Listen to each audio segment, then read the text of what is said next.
Okay, let's unpack this. For years, the whole graphics card world has basically been a two-horse race. Pretty much, yeah. Yeah. NVIDIA and AMD. But what if, like, a genuinely new player showed up? Someone who could actually shake things up. Today, we're going to take a deep dive into exactly that. Lisuan Tech's new homegrown 6nm GPUs, the 7G106 for gaming, and the 7G105 for AI and professional stuff. Right. Our mission here is basically to pull out the most important bits from that recent Tom's Hardware report and figure out what these new chips could actually mean for you. And what's really fascinating here, I think, isn't just what they've built, but how. I mean, they're pushing boundaries in a super competitive space. Yeah. So we'll look at their architecture, their custom stuff, dig into the performance claims they're making, which are quite bold, and think about the sort of wider implications. Could this really be a turning point? Right. Let's get into those core details then. So Lisuan's got the consumer one, the 7G106, and the Pro 7G105, both on TSMC's 6nm N6 process. That's pretty standard high-end stuff now. Solid foundation, yeah. But the real headline is this true GPU architecture they built in-house.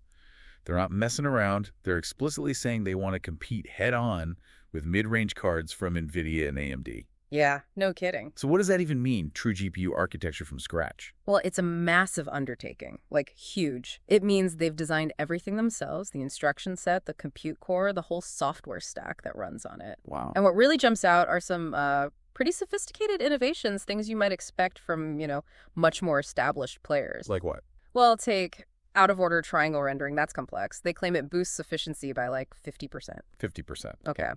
And there's this novel matrix memory layout they're talking about. Supposedly improves memory efficiency by 40%.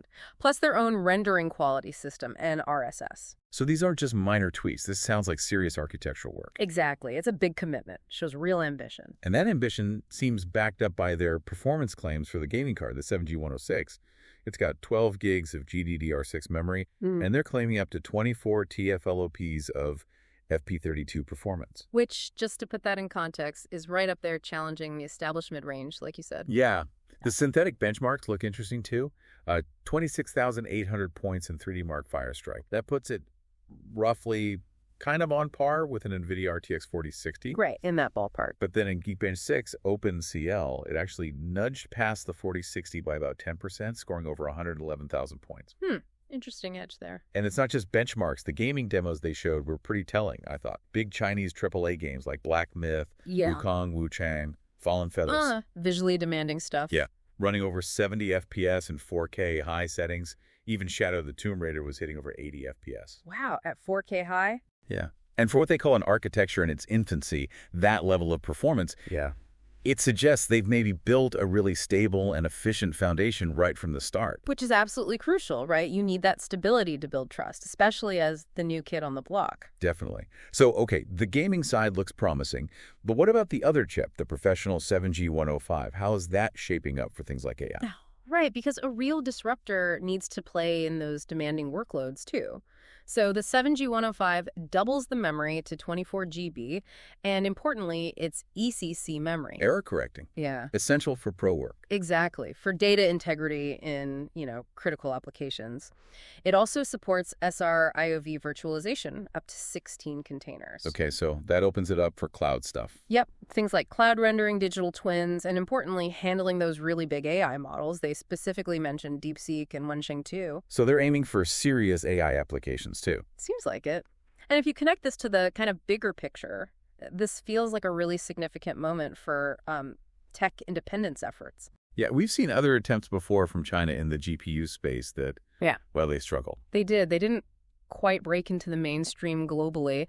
Lisuan's 6nm designs, though, they feel like the most ambitious attempt yet to properly close that performance gap. So it does raise that question. Could this actually be the first time a Chinese GPU maker truly competes toe-to-toe with AMD and NVIDIA in the discrete GPU market? Especially considering, export restrictions and that whole push for localized tech. It's definitely going to be fascinating to watch unfold. What about availability? When might we actually see these things? Well, the plan seems to be mass production starting in September 2025. That's after they do sampling in August. Okay, so it's still a little way off. Yeah. And pricing, final clock speeds, all that's still under wraps. Yeah. But they might go for a domestic-first strategy initially, which could make them very interesting in certain markets. Right. So let's bring it all together.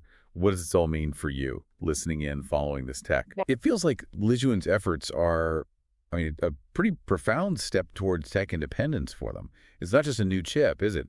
It's about potentially shifting market dynamics. Absolutely. It could push innovation, maybe even drive down costs eventually if the competition heats up. Yeah. And seeing serious new competition emerge from, let's say, unexpected regions in such a critical field, AI, gaming GPUs, it doesn't just challenge the status quo. Yeah. It could genuinely reshape supply chains, maybe accelerate tech advancements globally, especially with all the geopolitical stuff happening right now.